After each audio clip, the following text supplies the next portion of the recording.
오늘은 이제 바울이 곧 잡혀갑니다. 유대인들에게 고발을 당하고 이제 로마로까지 이제 잡혀가는데요. 그 전에 이제 3년 동안 목회를 했던 에베소의 성도들에게, 일꾼들에게 마지막 고별 설교를 하는 내용입니다. 굉장히 의미심장하죠. 오늘 저도 뭔가 고별 설교를 해야 될 것 같은 느낌도 들고, 뭐 그런 느낌인데요. 감정이입이 많이 되는 것 같습니다. 바울의 이 선교의 그 사역들을 보면서. 근데 재밌는 점은 지금 에베소에서 3년 동안 사역을 하다가 다시 마게도냐 왔다가 고린도 왔다가 다시 이제 예루살렘 가는 길에 이 에베소 사람들을 만난 건데요. 그러면은 고별 설교 하려면은 에베소까지 가야 되는데 거기 가지 않고 오늘 말씀에 봤던 것처럼 그 밀레도라는 곳에 가가지고 이 사람들을 청합니다. 여기로 와라. 지금 바울이 오라고 한 곳은 에베소에서 약 45km 정도 떨어져 있다고 합니다. 지금 이 나눔에서 란투슈트에 있는 교회까지가 한 50km 되거든요. 우리 차 타고 가면은 한 40분 걸리잖아요. 우리 걸어서 가면 얼마나 걸릴까요? 준서? 3시간. 3시간? 아버지가 늘 달리셔가지고 3시간이면 갈 수 있을 것 같긴 한데, 목사님이 내비게이션 찍어보니까 12시간 나와요. 우리 김용준 청년이 교회 처음 왔을 때 그 란투슈틀역에 내려가지고 걸어서 왔죠. 어땠어요? 교회를 가려고 이제 등산을 하고 있나? 네, 가는 길이 평지만 있는 것도 아니고 언덕을 올라가야 되고 산도 넘어야 되고 굉장히 힘들었습니다. 그러니까 12시간을 걷는다는 게 쉬지 않고 걸어야 되는 거리인 거예요. 여기서 교회까지 가려면. 근데 이 바울은 그 에베소의 사람들에게 다 오라고 했을 때 다 그렇게 걸어왔던 거예요. 그러니까 우리가 뭐 차를 타고 한 40분이면 가지만 매주 그렇게 간다는 거는 이게 쉬운 게 아닙니다. 그런데 마치 이 에베소 교회의 성도들이 바울을 찾아왔던 것처럼 우리 성도님들도 또 여러분들도 우리들의 부모님들도 란투슈틀 교회 가는 이유는 왜 가는 걸까요? 란투슈틀까지 누가 불렀기 때문에 가는 거예요? 하나님이, 세아 하나님이 불렀기 때문에 그런 거예요. 하나님이 계신 곳에, 하나님을 예배하는 곳에 가게 된 것입니다. 그래서 우리는 늘 기억해야 돼요. 우리가 왜 먼 곳까지 예배를 드리러 가나? 하나님을 만나러 가는 것이고, 하나님이 있는 곳으로 가는 것이고, 하나님이 부르는 곳에 간다. 오늘 그러면 바울은 이 에베소 일꾼들에게 어떤 말씀을 전하게 되냐면 18절인데요.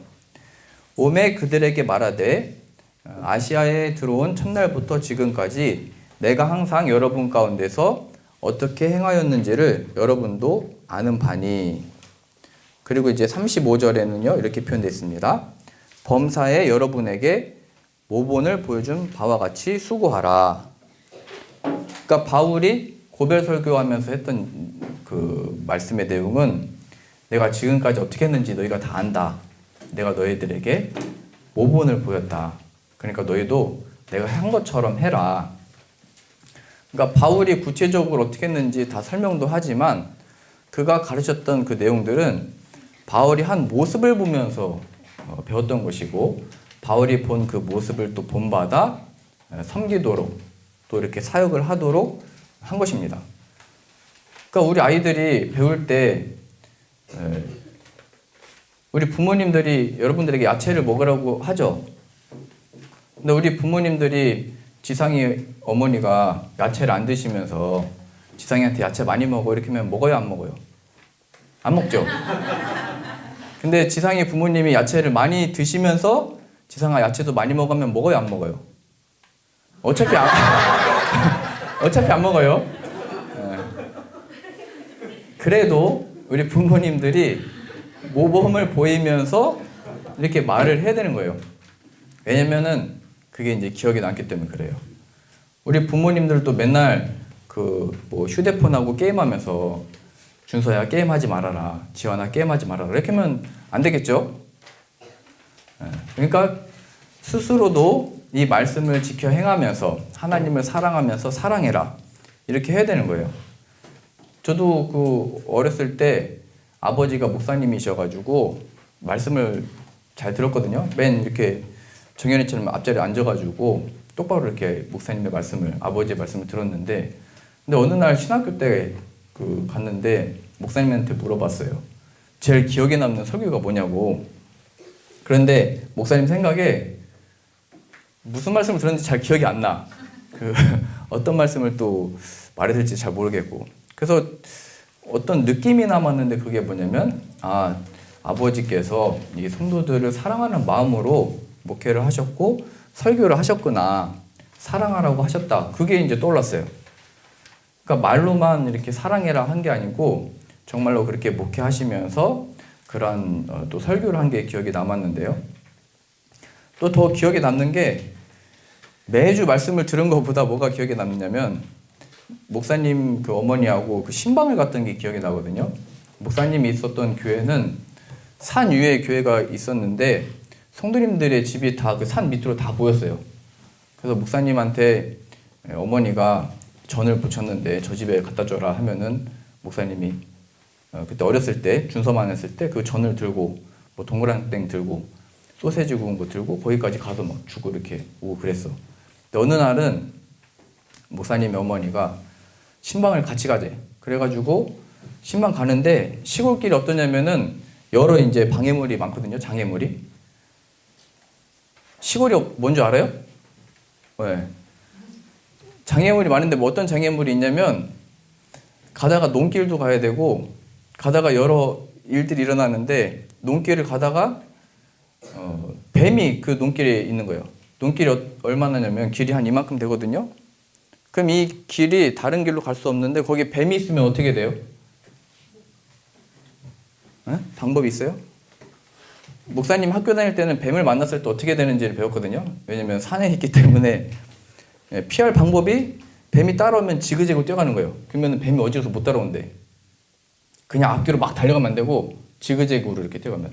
근데 뱀이 앞에 있는데 길이 하나밖에 없고 갈 방법이 없는 거야. 그때 할 수 있었던 게 뭐냐면 목사님이 기도를 했어요. 목사님 길이 없습니다. 지금 어머니하고 신방을 가고 있는데 다른 길이 없습니다. 그 목사님도 여동생이 있었는데 여동생도 이제 무서워가지고 가만히 있고 그 어머니는 이 지나갈 때까지 가만히 있자고 그러고 그럼 목사님은 기도를 한 거예요. 저 뱀이 사라지게 해주세요 하고 눈을 딱 뜨면 뱀이 사라졌어요. 그래서 하나님이 정말 살아계시고 이 일을 하는데 인도하고 계시는 거구나 깨달았어요. 근데 그 논길을 지나서 더 큰 장애물이 있었는데 그게 뭐냐면 그날 좀 비가 오고 있었는데 시골에서 소똥을 한 군데 모아놓은 데가 있거든요. 근데 비가 오면 그 소똥이 어떻게 될까요? 그때도 소똥이 한 이만큼까지 이렇게 쌓였었는데 비를 맞아가지고 흐르고 있었어. 그래서 넓은 길이었는데도 그 소똥이 이렇게 가득 차가지고 되게 고민이 됐어. 주님의 사랑을 전하러 가는데 이게 참 환란이 많은 거구나. 그때 저도 깨닫게 됐는데 근데 또 이상하게 시골에서는 소똥 밟으면 공부를 잘한다는 얘기가 있어가지고 근데 밟고 싶진 않았어요. 그래서 소똥이 있고 막 그 냄새가 나는데 이걸 어떻게 지나가지? 막 그 고민이 되는 거예요. 근데 어머니가 또 그거를 그 위에 뭐죠? 나무인가 뭔가를 이렇게 뿌리고 그걸 밟고 그냥 지나갔던 게 기억이 나요. 그렇게 여하튼 힘들게 가가지고 그때 시골에 많은 집들이 흙집이었어요. 흙집. 흙으로 벽돌을 만들어가지고 구워서 만든 집이었는데 여튼 그 집에 들어갈 때 먼저 아궁이가 있어가지고 거기서 음식 냄새가 나서 들어가 봤더니 그때 아마 주은이 정도 되는 아이가 후라이팬에 나무 장작을 떼어가지고 후라이팬에다가 놓고 김치볶음밥을 하고 있었어. 그래서 너 지금 이거 뭐 하는 거야 했더니 어머니가 이거 먹고 나야 돼가지고 이거 지금 하고 있는 거라고. 그러냐고. 그러면 그 하라고 하고 방에 들어가 봤는데 그 방에 한 어머니가 누워 계시고 또 그 주은이보다 어린 두 딸이 또 옆에 그 엄마 옆에 이제 같이 있었어요. 근데 그 어머니는 힘들어가지고 말도 잘 못하고 굉장히 계속 기침을 했어요. 그래서 제 생각에 빨리 나가고 싶다. 이거 너무 좀 분위기도 그렇고 뭐 무섭기도 하고 나도 뭔가 감기에 울물 것 같기도 하고 뭐 이게 되게 어려워 보였어. 근데 그때 목사님의 어머니가 이분의 이제 손을 잡고 이제 예수님의 이름으로 기도를 해주는 장면을 보면서 아, 이 사랑한다는 거는 말로만 하는 게 아니고 뱀도 이기고 소똥도 밟고 이런 집에 들어가서 기도를 해주는 거구나. 그렇게 어렸을 때 목사님은 보고 배웠던 것 같아요. 그래서 그게 기억에 남아요. 어떻게 그거를 사랑하라고 가르치신 것을 어떻게 살아갔는지. 그래서 저는 그런 생각이 듭니다. 우리 자브리켄에 살고 있지만 란투슈들까지 오셔가지고 이 예배하는 모습을 통해서 우리 아이들이 그것을 다 보고 배우고 이게 굉장히 일생에 있어서 기억에 남는 또 하나님을 향한 우리 부모님들의 마음을 배우는 또 귀한 그 순간이 되는 것 같습니다. 그러니까 여러 말하지 않아도 하나님께 대해서 내가 어떤 마음으로 살아가고 있는지 내가 삶을 통해서 가르칠 수 있는 좋은 또 이런 교훈의 시간인 것 같습니다. 또 뭐 오늘 이상하게 예를 드는 것들이 슬픈 얘기가 될 수도 있는데 그 목사님의 할아버지가 90세에 돌아가셨어요. 근데 이제 해외에 있다 보니까 돌아가실 때 좀 갈 수가 없어요. 만날 수가 없으니까 전화 통화를 했습니다. 그 전화 통화를 하는데 할아버지가 이미 기운이 없으셔가지고 음식도 못 먹으시고 소화도 안 되셔가지고 아주 안 좋은 상태였어요. 그때 전화를 해가지고 통화를 했는데 할아버지에게 이제 마지막 무슨 말을 듣고 싶은 거죠. 여러분들도 부모님이 하나님의 부르시기 전에 가는 이유가 이제 마지막 나에게 어떤 유언을 하실까, 마지막으로 나에게 무슨 말을 남길까, 나에게 어떤 말씀을 주실까, 이거를 이제 듣기 위해서 같이 또 있는 건데, 할아버지에게 이제 전화 통화를 했는데 거친 숨소리밖에 안 들려요. 그리고 갑자기 그 같이 있던 가족들이 할아버지가 갑자기 눈을 뜨셨다고 하면서 손자가 전화하니까 뭐 힘이 생긴 것 같다 하면서 막 놀래고 그러는데 할아버지가 뭔가 말씀을 하시려고 하는데 이 거친 숨소리밖에 안 들려요. 그러니까 할아버님도 해외에 있는 손자한테 뭔가를 말씀해 주고 싶었겠죠. 어떤 말을 또 전하고 싶었고 또 보고 싶지만 보지 못하는 그 마음을 전하고 싶었을 텐데 굉장히 아쉽죠. 뵙지 못하고 이렇게 보내드리고. 그런데 저는 할아버지가 어떻게 사셨는지를 다 알기 때문에 신앙과 믿음으로 또 교회를 세우시려고 나무를 자르고 나무로 다 쪼개서 교회를 세우는데 또 봉사하시고 섬기고 사역을 했던 것을 다 알기 때문에 할아버지께서 무슨 말씀을 하려고 했는지를 그냥 알겠더라고요. 말씀은 못 하셨지만 이제 기운과 힘이 없어서 더 이상 저에게 어떤 교훈은 못 주고 가셨지만 이미 그 살아온 인생을 통해서 그것이 다 교훈이 된다는 것을 알게 됐습니다. 오늘 말씀에 바울도 이 에베소 일꾼들에게 이제 나에게 어떤 일이 펼쳐질지 난 모른다. 다만 성령님이 환난과 이 매임이 있을 거라고만 말씀을 하셨다. 그러면서 너희들이 여기 남아있을 때에 내가 한 것과 같이 내가 모범을 보인 것과 같이 너희들도 수고해라. 그의 삶을 통하여 가르치고 또 삶으로 또 고백을 하고 가르쳤던 것처럼 그렇게 살아라. 하나님을 섬겨라. 이렇게 이제 말을 했습니다.